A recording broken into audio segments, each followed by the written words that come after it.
বন্ধুরা, সকাল সকাল মহারানীকে নিয়ে এলাম, দেখতে পাচ্ছ?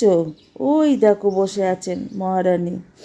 রোজই খালি খুঁজি যে ও কোথার থেকে এত আওয়াজ দেয়, কিন্তু পাই না। তা আমি যে বাড়িতে থাকি তার পাশের বাড়িতে তো বড় নিম গাছ আছে, দেখি আজকে ওই পাশের বাড়ি আমার এক বান্ধবী বলছে, দেখ ওই নিম গাছে বসে ও ডাকে। তা আমি ওকে জিজ্ঞেস করছিলাম কোথার থেকে ডাকে কে জানে। তারপর বলে নিম গাছে বসে আছে, দেখ। মা সত্যি সত্যি নিম গাছে বসে আছে। যাই হোক, ওনার একটু ভিডিও করলাম। তারপর থেকে এই যে ডাক শুরু হয়েছে। আজকে কোকিলের ডাকি শোনো, আমার বকবকানি শুনতে হবে না। সকালবেলা মন ভরে যায় ওর ডাক শুনে, সকালে আর বিকেলে। চলো একভাবে ওর ডাক শুনতে থাকি। ভিডিওটা ভালো লাগলে একটা কমেন্ট করো, লাইক করো এবং পারলে শেয়ার করো।